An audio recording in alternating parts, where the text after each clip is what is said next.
All right, so the next round of Ignite Denver Roulette is Nick Armstrong. So on New Year's Eve this year, I got broken up with the following words.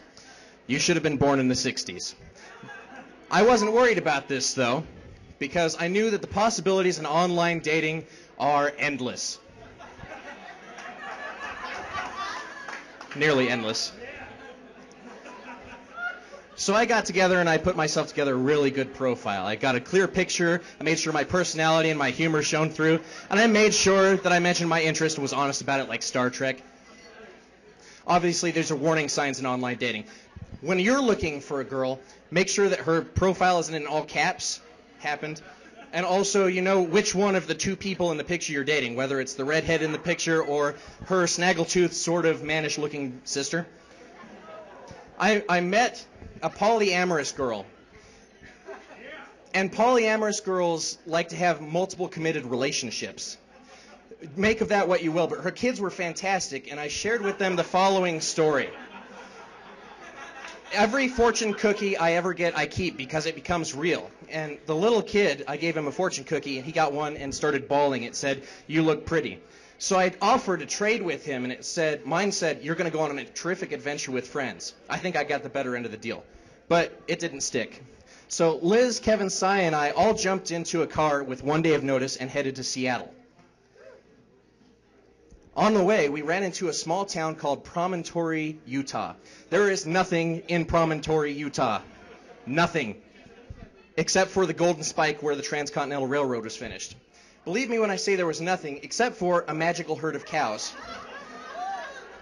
I say it's magical because it did not exist. It does not exist. We came into town. These cows were not there. The cowboy, not there. No ranches, no hounds, no nothing. No cows. We would have seen it. These cows are magical. Yet, somehow, we were adopted by them. We mooed at them. They mooed back. It was very magical. They decided to come with us on our journey to Seattle. The cowboy said, "Oh, just go on, drive on through." Okay. So there we were. And in Utah, like I said, there's nothing. But we did manage to find some things to do.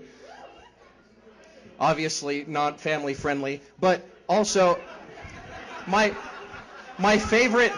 Thank you. I did that just for you, Terry.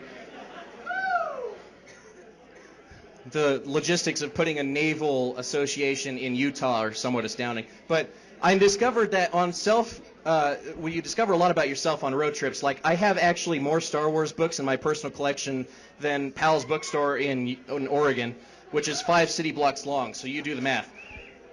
This is actually Brady, the founder of Ignite. So we went up and met with him when we went to Seattle, and this was sort of the purpose of the road trip. Kevin Bashir and I do laid-off camp in Fort Collins, and the founders of Startup Weekend are also back there. In Seattle, a lot of things are different. The graffiti is all made with stickers. We didn't actually test out that law. But we also noticed that things in a city move a lot slower. So while we were up on my friend Rob's balcony, we discovered this couple walking on the ground below. And the girl started fiddling with her shoe. And the man, without skipping a beat, turns around, gets down on both knees, and starts tying her shoe for her. And I said, "That's love. That is what love is. And that's what I wanted." So Kevin, Cy, and I all sat on the Alki Park, which is on West Seattle's eastern bank. And we watched the sunrise over the city. And I can't describe for you, I don't have the words for this. But if you've never done it before, go do it. And we talked about who we are and where we want to go in life. And sometimes you just get lost. Sometimes it's horrible. But I'm Nick Armstrong, and I'm kick-ass. That's what I learned. And so are my friends. But like I said, I had to get through the fog. And this is a town called Holy Fuck We're Lost, Washington. The GPS says there's a road there. You can't see the road. So we all stopped before we end up dead. So what ended up happening is we ended up going through. I got home. I met this cute girl, and she is very crafty.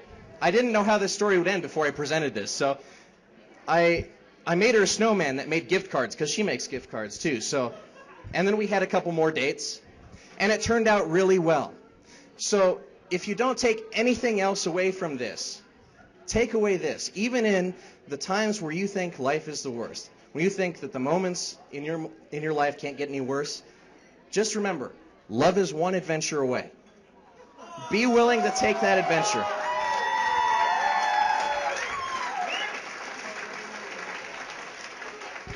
I'm Nick Armstrong, and if I can find love, so can you.